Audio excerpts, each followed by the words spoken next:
Hi, everyone. It's Mrs. Robinson here, and you are listening to Tanya Tate presents Skinfluencer Success Podcast. This is Tanya Tate. Skinfluencer Success.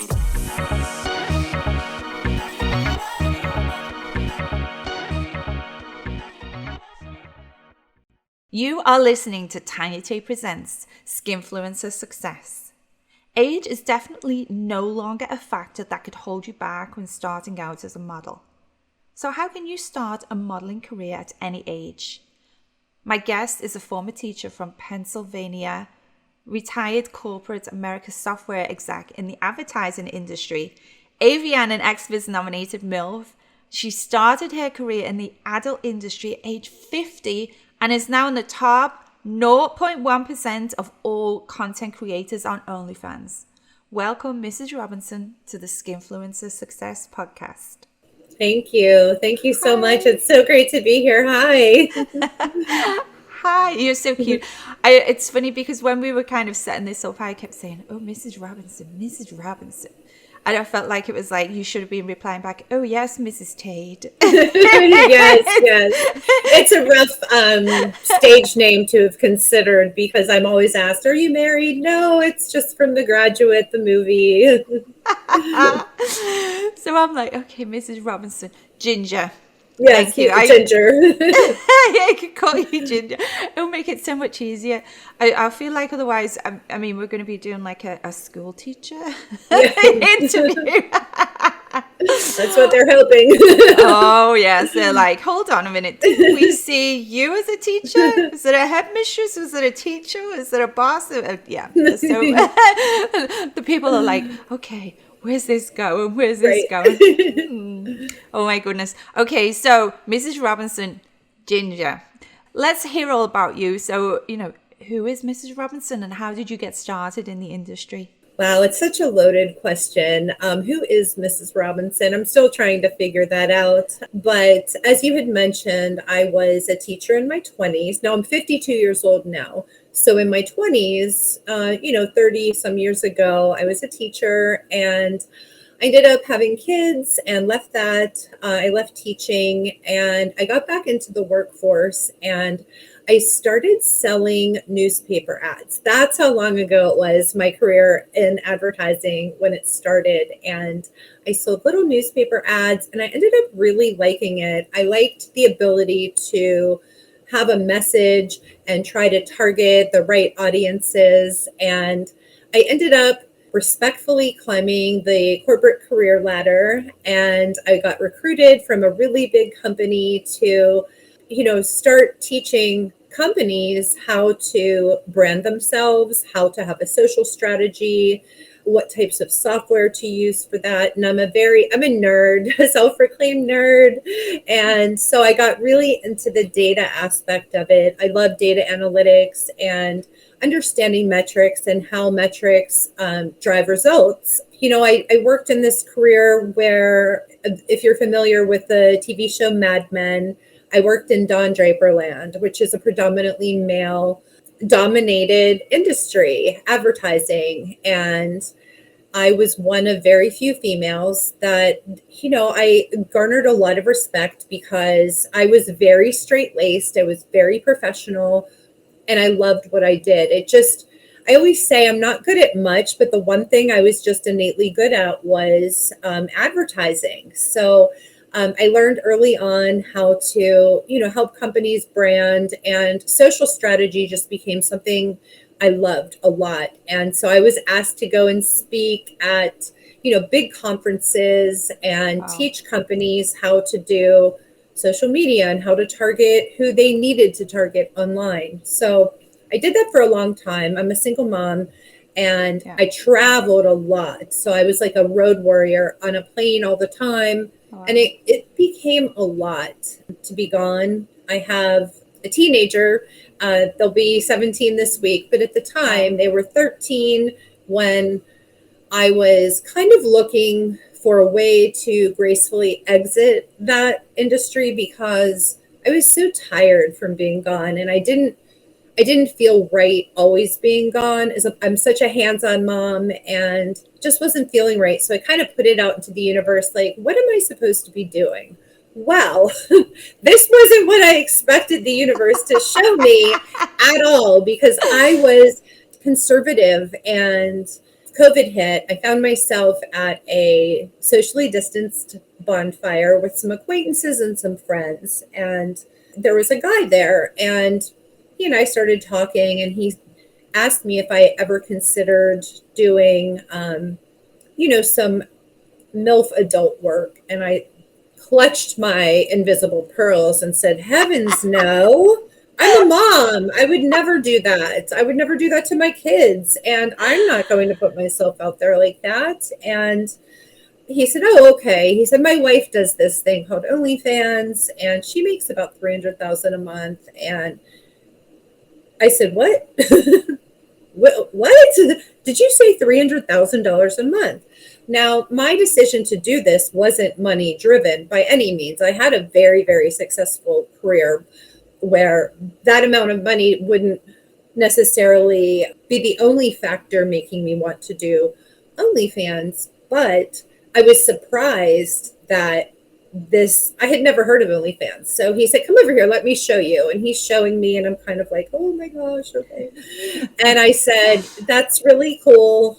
I could never do something like that. My kids would never be okay with it. And I'm very open with my children. And I can't see them going for that. And I just wouldn't feel comfortable being naked on the internet. So at any rate, yeah. So at any rate, I went home that night and my mind was racing. And I was like, wonder if I could do that. I did ask the universe, like, what am I supposed to do? And at the same time, and I'm wondering if you feel this way too, the older we get, I feel like authenticity becomes such a big part of my life. I want to be who I am and not care what people think. And my whole life, I've really cared more than the average person, what everybody thinks of me. And so I lived my life in such a way that every decision I made viewed me in a favorable light, kind of like I was in some, pretend contest to be world's greatest mom. And, it was hard because I was always trying to do what was right in everyone else's eyes. So I made dinner one night and I sat down. My kids were both here and we sat down, and it was just my daughter at the time. She's 26 and she's an OnlyFans, but that's another story for another day. Oh, good Lord. But I said, what do you think about mom doing OnlyFans? And she was like, Mom, I mean, absolutely. If that would make you happy, I support you 100%. So was your daughter already doing it at that time? No, okay. Not at all. My daughter's a professional singer. She went to school for it. She's been singing since she was 2. And she had been working as a lead vocalist on a high-end German cruise line, and had a national, done a tour after graduation. And she's just a fantastic singer. Well, COVID shut all of that down for her. But her doing OnlyFans came later in the game. But she said, what about, and mentioned my teenager. So my teenager sat down to dinner, and I said, hey, bud, what do you think about mom doing OnlyFans? And my kids spit out their water and said, Mom, listen, you are pretty for a mom. And I don't mean this disrespectfully. Very true. Thanks. And he said, do you think they want to see that? And I said, I don't, but I'm here and they do. Because I had gone through and looked at the metrics and data, and I hadn't realized just how much older women are appreciated in that industry. Yeah. I think society programs us to believe that it's younger girls, and where, our age is not attractive like the younger girls are. And I think it was like many, many years ago, several decades ago, I think it was, it was that image of, if you wanted to get into the adult industry, any of that kind of thing, you had to be this certain look, this certain young, this certain body shape, I always thought of like the big boobs and the big blonde hair, but young, always young. Always young. And I think, as we've progressed, and suddenly like guys have, they're not just all about the teenagers or the women in the 20s. Guys appreciate women of all shapes, all sizes, and all ages. And this is amazing for us. You know, you are an amazing woman. Like, you look at you and you're 52 and I'm like, damn, you look fabulous, right? Thanks. Like you do, you've looked after yourself, you're taking care of yourself. You can see that in your body, that you can see it in your face, in your skin. You look great. And, you know, I'm in my 40s. So, you know, we're virtually the same decade. Yeah, you look great too. I would have thought Thank you. 30 something. You know, I'm definitely a 70s child. And, you know, for now, for us, like it's just amazing that men are like, hold on, men of all ages, you know, sometimes older men, they like to think about that they can talk to somebody who's more on their age, might be on their wavelength, that might have similar interests.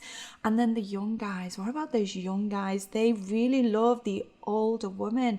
And you know that movie, Mrs. Robinson, it was, you know, you completely taken that and you've gone, you know, this brand and this idea of this hot older woman. And I just am so appreciative that we can get out there and we can be on the internet and people do want to see older women. Yes, they do. And even if you look at every year, a certain site does, PH does an analysis of the top search terms on their site and on other sites. And, you know, MILF, Cougar, Mature, even Grandma and GILF, those are above teen and so many other things I would never have expected. They're always in the top 3 and 4. So that was really eye-opening to me. And, you know, my kid at the time said that. I'm like, I hear you, but I'm hearing they do. And my teenager said, go get that bag, Mom. I didn't know what that meant at the time. I had to look it up, but I was like, I don't know what that means. Is it like an American? I suppose so. Go get that money, I guess it means. Go get the bag. And I said, well, this isn't about money. Sure, the money is nice, but I said, here's what I'm going to do. In a few days, I'm going to come back to you because this is a pretty big decision. And my concern is how it will affect you. So 3 days later, I was like, hey, wanted to revisit that whole OnlyFans thing. And my kid was like, hey, yeah, how's it going? And I said, I told you I wasn't going to start doing it until you and I had discussed it further. And I said, do you understand what's going to happen? You are going to walk into school. Some kid is going to hold up a phone. I could be on it and you could get bullied. And my teenager said, Mom, why do you care what people think? And it gives me chills to this day to even say that, because if my teenager doesn't care what people think, how could I? And I had raised them to work hard, be kind, help others. And they don't talk about people and they don't judge other people. And so I felt successful as a mom at that point, that I truly believed it wouldn't affect my child. And, you know, it's interesting. People have said to me, oh, your kid's lying to you. It really bothers them. And I didn't raise my kids like that. We're very open as far as being honest. And if it would have bothered my child, I wouldn't have done it. That doesn't mean that they got the final say, but I would never have done something that I thought could affect my child at all. And Tanya, it hasn't. Nobody has bullied my kid, and no one. That is great. I'm actually really glad to hear that, because, you know, I also have a child. I have a little boy right now. He's 4. He's almost 5. You think about it, you know, now it's like, hey, we do YouTube and we go on YouTube, and then like he's starting to be able to read, so he can start reading stuff, and he's like, he kind of hears, you know, I go, oh, follow us on YouTube, Tanya Tate Tube. So we'll say it, and I'm thinking there's some day that he's going to be like Tanya Tate, and it's going to come out, and I'm like, how am I going to feel about that, and how am I going to explain it? And, you know, these are a lot of questions that are going to be going through my head, but I like, you know, the honesty. You know, there's certain things to be honest, and it's got to be age appropriate as well. Yes. You know, Yes. but Absolutely. it's My advice there is to just start now, not talking about that, but keeping the lines of communication open with my children, always being honest with them. I mean, to a degree, as you said, age appropriately, age appropriate. but yes, age appropriate for sure. But there's, even in my own family growing up, we didn't talk about anything. Everything was a secret. My parents just were never very open. And I swore I wouldn't be like that with my kids. And it has really paid off. My kids are very well adjusted. They're non-judgmental, and it's just, they don't care. They support me no matter what, and it hasn't affected them negatively at all. So yeah. So what about like your other family? Did you, or friends? So I love it that your immediate family very, very accepting, very like, hey mum, go and do it. We don't care what other people think, go have at it, kind of thing. So what about like other people in your community and your family, friends? Did you have issues there? Yes, I did. It was hurtful, and it was upsetting, and it was shocking. I told before I finally made the decision, I have a therapist I've been working with for, 20, 30 years. And I went through it with the therapist and what the implications would be for my family, and made sure I wasn't making some crazy decision that I was missing something. And I make every decision very deliberately. And I have a work husband from my former career. He is my sound of reason. And when I called him, I'm like, what do you think? And he was like, as your friend or as some, and I was like, hey, like, what do you think about this? And he and I went through the pros and cons, and he's like, I'm so proud of you for doing this, because you never would have done this because you would be too worried what other people thought. Yeah. So I had a solid group of people I really talked with ahead of time about it. And then I had, friends and acquaintances, many people I was very close with. There was one girl, she was a dear friend of mine. I brought her on vacation with my family. My kids were close with her kid.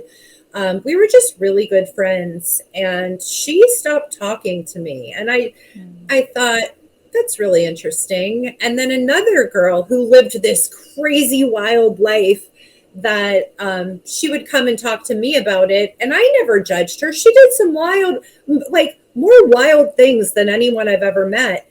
And she was judging me, and I thought, wow, how dare you? Yeah. How dare you? Like, who are you? Like, I think the thing is, I'm really perplexed by the obsession a lot of people have with what I'm doing. And not just me, because I don't think I'm important by any means. I don't think I'm some special person, but I had a large group of friends and acquaintances, and, I'm active in my community, but there have been a good 10 people that have passed judgment on me, that have done things, I don't even want to say far worse, because what I'm doing, I'm not hurting anyone. Yeah. I'm honest, I'm transparent.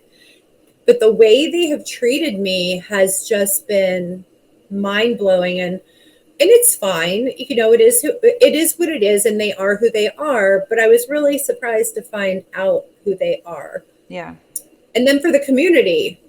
So I live in Pittsburgh, but I live in the suburbs of Pittsburgh, and I live in a very Karen populated community, and they don't like me. They don't like me at all. They doxed me. I don't know if that's just a U.S. thing, doxing. I guess it's a U.S. thing. You can tell me, because I'm just... Yeah, so doxing is when they post your private information, and, I use a stage name for safety purposes, and they publicly doxed me on Facebook, and wow. I thought, how sickening, and they make fun of me, and that's fine. They can make fun of me all they want, but you'll appreciate this. So I had done a little film with a guy named Johnny Sins, and the Karens in my neighborhood were posting that was real. And it was, a teacher kind of scenario. And as if when I was a teacher, I had reconnected with this former student of mine, like it was real life. And I thought, and it caused a lot of problems for me. I had Wow. organizations I'm involved in my community that expressed concern about these accusations. And I said, it's not real. It's It's not like it's a real life. movie, it's a role play, it's a scenario. Like, Yes. I guess these people don't understand the way that OnlyFans work. The guys are gonna come along and it's really nice to come up with a little scenario, a little movie, a little clip, and it's like, let me tell you, that was so believable that the people outside of OnlyFans thought it was believable. So, job done. Yeah, And thank I'm you. sure that was a very good selling clip. And the thing is, and it's kind of cool, Johnny Sins is from Pittsburgh too. And I was a teacher. And in my second year of teaching, he was in 10th grade at another school district, obviously. But the timing worked out. And the way that came to be, we buy promo from each other and we shout each other out. We all do it. And I had bought a TikTok promo from him. And he's like, this will be awesome. What a great narrative. And we kind of really pumped it up and we ran with it because it's so believable. And, it was a great seller. It still is. However, these women, I mean, which is kind of odd that they're watching it, but I was okay. thinking that. I was like, okay, a minute. So here they are, they're like judging you, and the judging will, you shouldn't be doing this and you shouldn't be doing that, and whoa, you did this with a student. Well, it wasn't really a student because it's just a make believe story.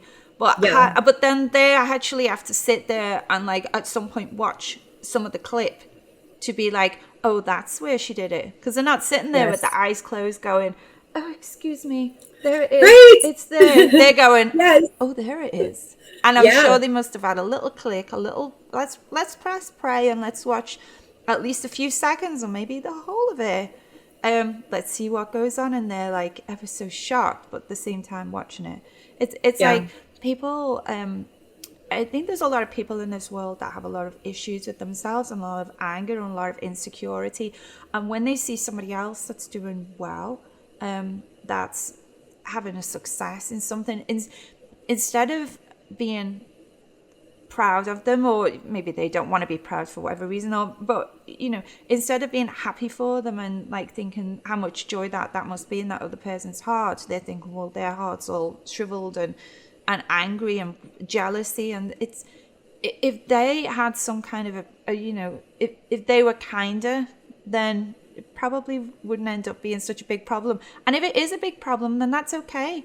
They just go and look at something else that day. They don't need Exactly. to, because here's the thing, it's like, you are still the person that you was 10 years ago or 20 years Yes. ago or 5 years ago or 2 years ago. You're still the same person and you've still got that same kindness inside you. And just because now you're actually, making a movie of something that maybe you would have done in the privacy of your own home before, now you're sharing it on camera, suddenly you get looked upon as a different person, but you're the same person. Yes. Yes. And you mentioned something that has pretty much been my Achilles, well, not Achilles heel, but something that I've noticed. And it seems like it happened since COVID.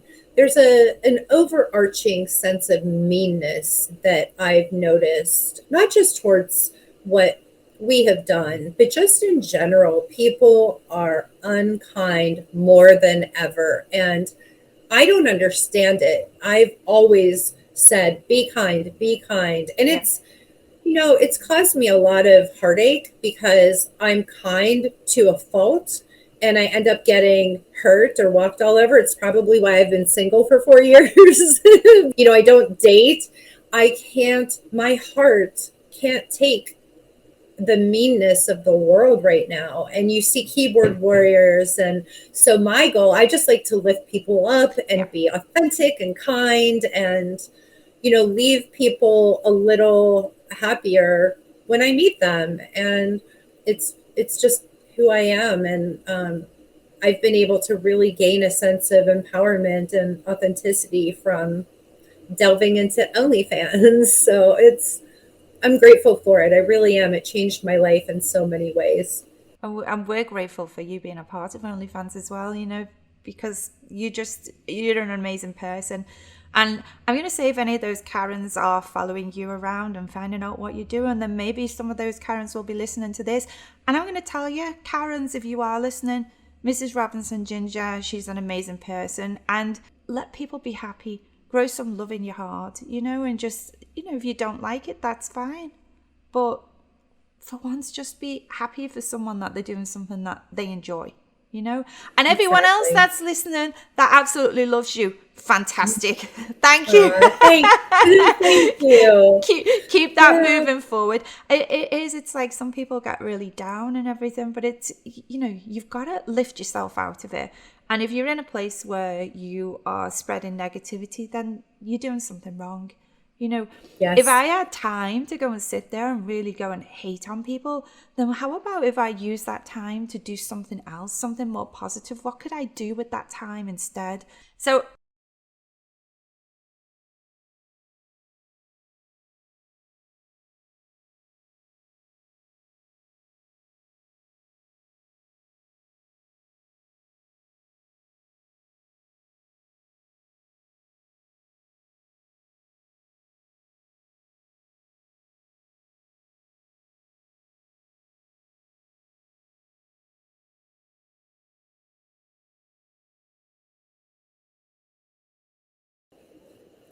Sure. Yeah. So when this guy had mentioned to me about OnlyFans, I said, "Can I see the back end of the platform?" I knew I wanted to see the data, the metrics, what it looked like. And then I went and did an analysis on the popularity of older women. And I thought, this could work. So what I traditionally did with, Fortune 500 companies was tell them to establish their social presence first. So I immediately started a Mrs. Robinson Instagram, a Twitter, a Reddit, all of the socials, because you can't just start an OnlyFans out of nowhere. Nobody would know who I was. There's no search feature on OnlyFans, so there needs to be a presence. And I knew I wanted those presence on social to be very authentic. And that's something else I had taught companies how to do. So I started posting pictures and memes. I don't know if you follow me on Instagram, but I am like the meme queen. So I post a picture and then behind it, I always post a meme. And my fans love it. So it's gotten kind of cool. But I built those up for a few months. And then while I was doing that, I was creating my OnlyFans pages. And I wanted to start with a free page to get the lay of the land, with the goal in mind to start a VIP page. So I built up the socials organically, and I got to about, I don't know, 10,000 fans or followers on Instagram. Twitter was hard to grow. Oh, so hard. Twitter's like the slow-mo, but I was growing them and growing them. And then I would start dropping things like, "Hey, what do you guys think? Should I start an OnlyFans?" And they're like, "Yes, you should." And I was just I was just very me in my pictures. And I always say I'm very boomer-ish, even though I'm not in the boomer generation. I am Gen X, but I am so goofy and quirky and silly and weird. And so I wanted that personality to come across in my social media. And then I also know the importance of responding to comments on my page and interacting with the audience. So I have always done that. And the followers have always said they appreciate that. And I really got to know, and I still do, a lot of different people from being on social media. Yeah. And so then I launched my free page at the end of April of 2020. And it did really, really well for a free page. And, I was answering, I remember having 500 mass DMs or DMs at one time and being up for 18 hours going, Wow. holy crap, like, how am I going to get to all of these? Because it was important to me to have an authentic, relationship Yeah. with these guys because it's very different. You hear people say, why would somebody pay for that when they can go over there and get it for free? And what they don't understand is they're two different animals. Over there is, hey, let's take a look and I'm on my way. OnlyFans is more about establishing connections with people and men that are busy or lonely or just, checking it out. But they want to have conversations. Yeah. And I grew the free page. And then I said, how about if I launch a VIP page and that we'll have some really fun stuff over there? And they were like, yeah, do it. So I just kept posting on social. I found the best times to post, the best type of content, the best kind of captions, and each platform is different. And TikTok, and I'm really goofy on TikTok. So you guys are watching this, head on over and you can see me being like a weirdo, but I just embrace it. It's who I am. And then they were able to see on OnlyFans, I have this other little naughty side. Yeah. And the VIP page just took off. And within 6 weeks, I was 0.01 by applying those same things from my other job. And I thought, wow, it works. So I did that. And it's been what now, 2.5, 3 years. I'm really bad. My memory's terrible. I blame it on my age and being overwhelmed. Yeah, it's so gone. But yeah, and I'm still very active on it. And, there are guys who have no family and friends. And there was one gentleman, he was having surgery.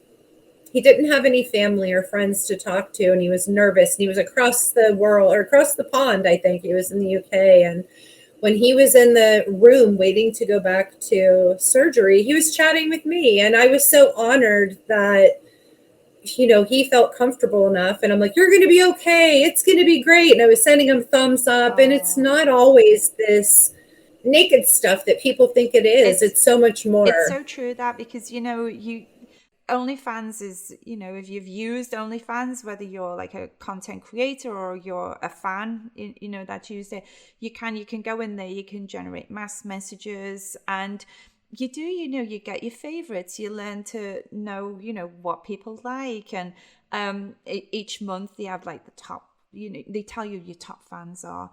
And you think, when the stats come through, you think, well, I already knew that you was my top fan. But it's nice to be a reminder and give them a little payback and give them a little bit of something extra. But yeah, not everybody's going to get up. Not everyone's all about the X-rated talk. Sometimes people, it's like, some days I'll check in on people like, hi, good morning, what you up to? And then they'll talk back and we'll have a little chat. And then at some point I'm like, okay, then do you want to change the conversation and make it a little bit more heated up?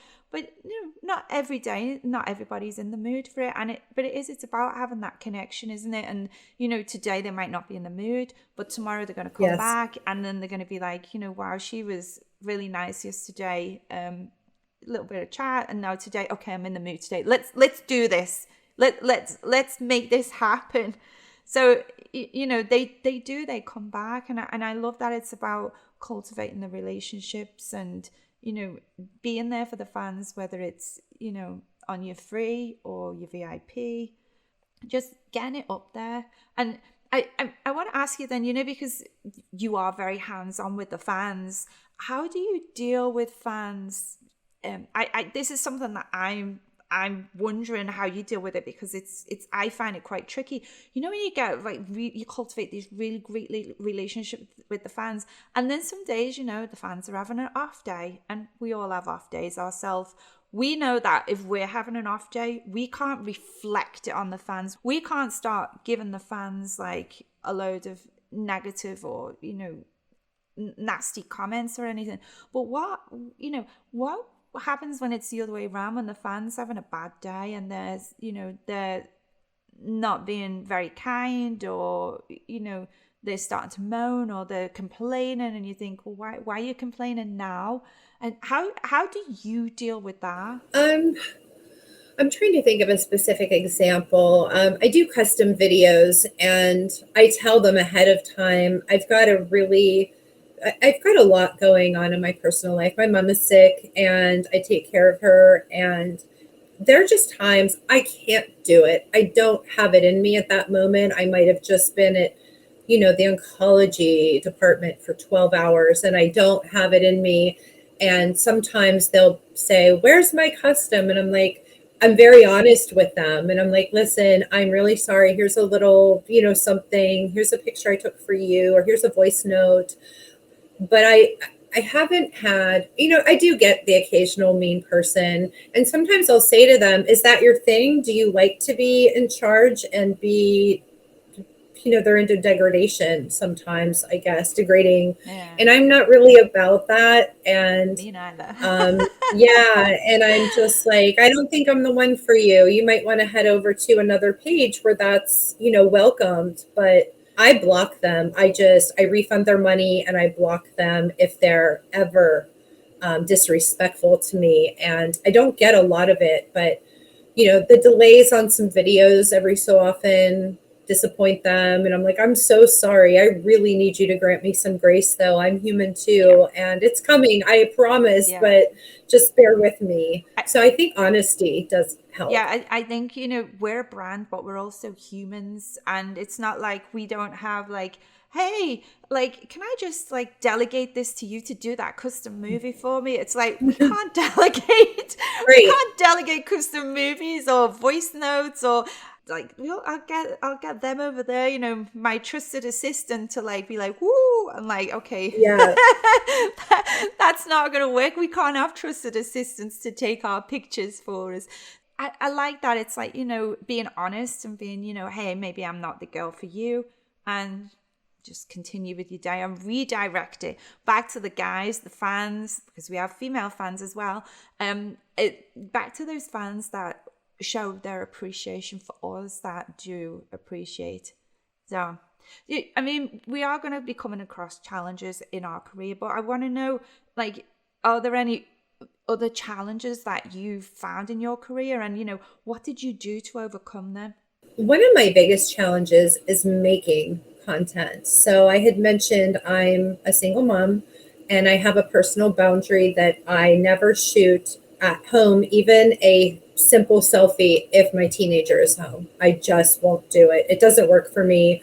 My teenager's in and out of the house. They have friends over and I'm not comfortable with that. And my teenager's a homebody a lot of the time, and so am I. So finding and making the time to make quality content is my biggest struggle, because there are so many things I want to do, and sometimes it's not as easy just going and renting a hotel room and doing it there. I like to do that. That makes it easy, but there's been a lot going on in my life where that's not always an available option. So I would say, making the content is, I wish I had more time to do that.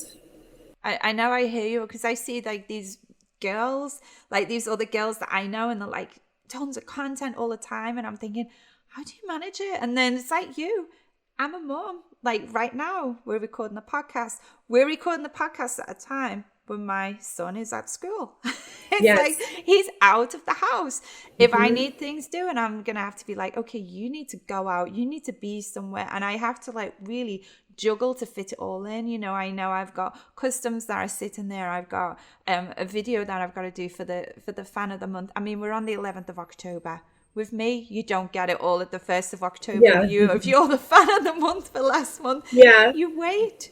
And it can be, it is a challenge, but we do find ways, and I've done that. Let's just rent the hotel, and you go and you take the lights, and you're in this area, and then you turn the lights, and you're in this area, and it's like, okay, then we can get 2 out of that, because we can do more of an instructional chat, and then we can do more of an action shot. It's like different outfits over here. Now there's a light. Now there's no. Let's go this angle and down here. And then TikToks. We have to do TikToks. And do you know what? I'm gonna have to look at your TikTok. I'm gonna start learning some TikToks.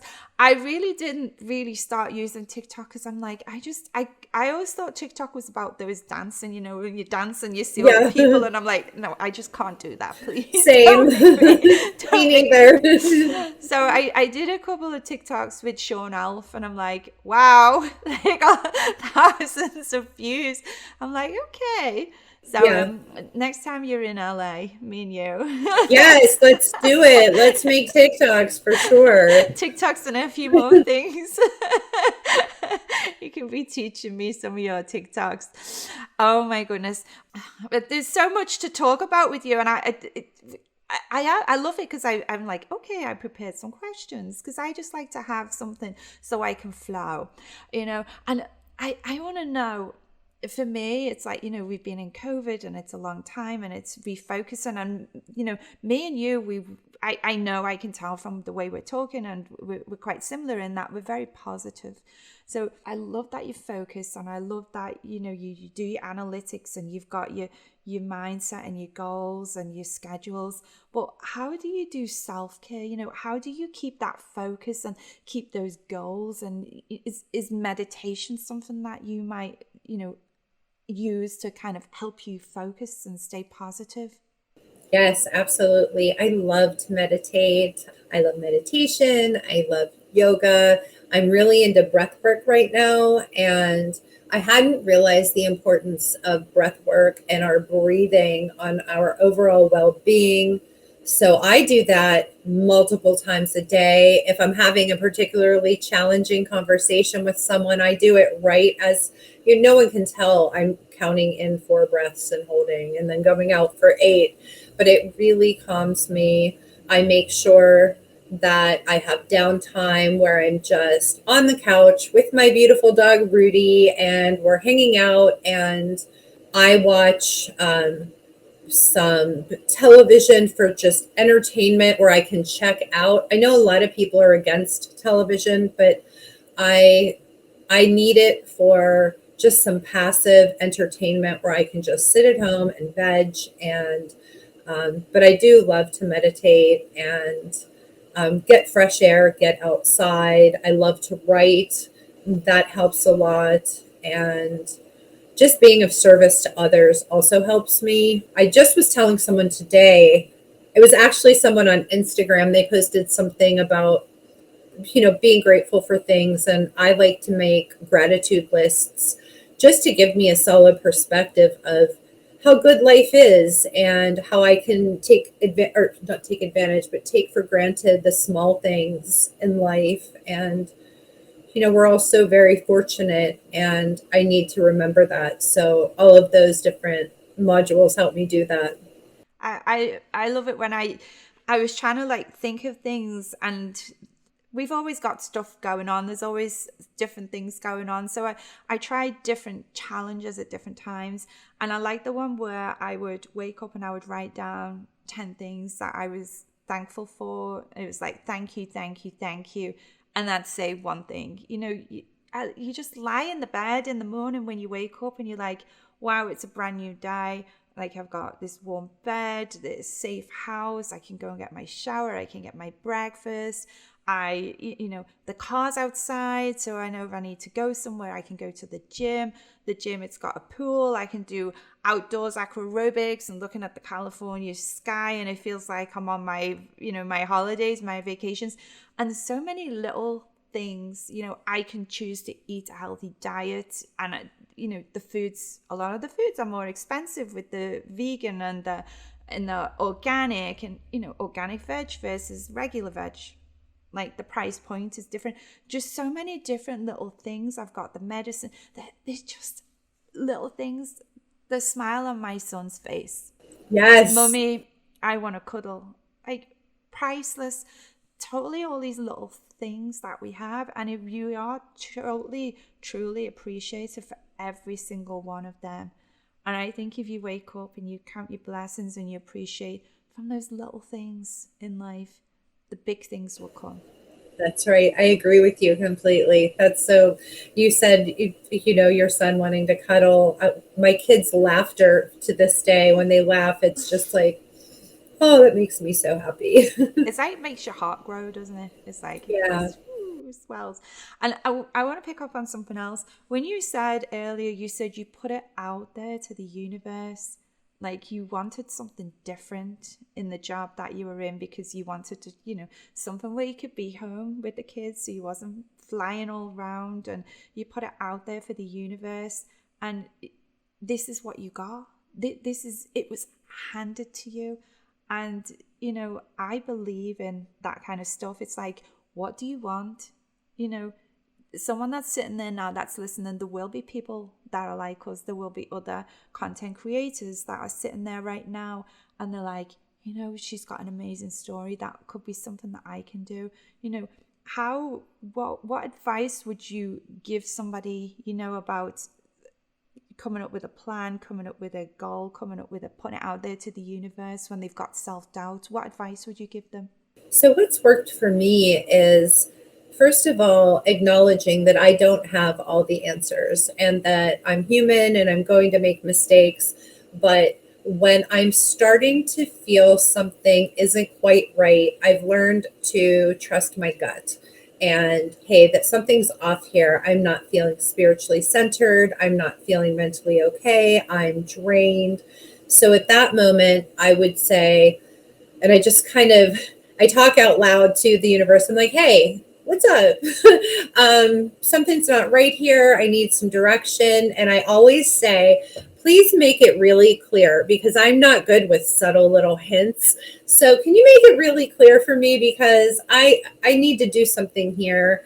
And then listening and talking to people. And when something is brought to my attention, thinking, this could be it. This could be what the universe is saying. And then I find that that is the direction I'm supposed to go when it's simple to get there. When I start getting roadblocks, I'm like, oh, no, that wasn't it. That wasn't it at all. I need, things just kind of slowly fall into place, and then trusting that, and then having a plan. What do I expect this to look like in 3 months, 6 months, 2 years? And people always ask me, do you plan to do this forever? And for a while, I was saying, I plan to do it as long as they'll have me. But I don't know if my body's going to hold out that long because mom is getting old. And I've been really enjoying the creator space and doing podcasts and doing different little ventures, metaverse kind of things. And I started a YouTube channel and, just doing other things like that. I have no plans on leaving OnlyFans or the life that I've built. I don't have any plans for it. It could end up being that way somewhere way down the road. But I've been enjoying this, TikTok fun kind of podcast, the real me, where it has nothing to do with that adult world. So I like both of them. And so I'm kind of venturing in that direction and seeing where it ends up. It's finding like the right balance and, still giving back to the fans what they want and what they enjoy, but letting them see you in a different kind of environment as well. The YouTube, the TikTok. Get it out there. Tell everybody where they can follow you on all the places. Thank you. Yes. So Instagram does not like me. I've had 12 accounts go down. Oh my goodness. One was at 2 million and one was at 345,000. I've spent a lot of money getting accounts back, but then they go down again. However, I did just get back my very first Instagram account, the 345,000 account. It just came back after 11 months or 10 or 11 months. I'm on Twitter and it's Mrs. Robinson XO. You can check out my OnlyFans, which is, you can just go to mrsrobinson.fans. Instagram, it's Mrs. Robinson XOX. And once you go to Instagram, all of my links are there in my little Linktree Hoobie thing. So click the link in that and you'll be able to find all of my TikToks and, any other appearances I've done. I have it all on my Hoobie. Nice. I'm going to go and check that myself. I'll be following you. Thank you. On your TikTok. You'll see I got the bit where you kind of click and you save. So if suddenly my voice will be moving, it'll be Mrs. Robinson's voice talking. Oh, I'm excited. Inspired. Oh my goodness, it's been so amazing having you on. Thank you for sharing your stories. Thank you for sharing that positivity. Thank you for letting everybody know you can do it. You can be like us. You can be, making those great decisions out there. And make sure that you all go and follow Mrs. Robinson on all of her platforms, podcasts, OnlyFans, everywhere. And thank you, Tanya. Thank you so much for inviting me. It was truly an honor to be here. I love chatting with you, and I hope our paths cross soon. Thank you so much. I'm sure our path will cross soon because I've got you tagged next time you're in LA. You got it. Me and you will be together making some kind of something for our fans. That is definitely for sure. So thank you so much for coming on the Skinfluencer Success podcast. My pleasure. Thank you again. Bye, everyone.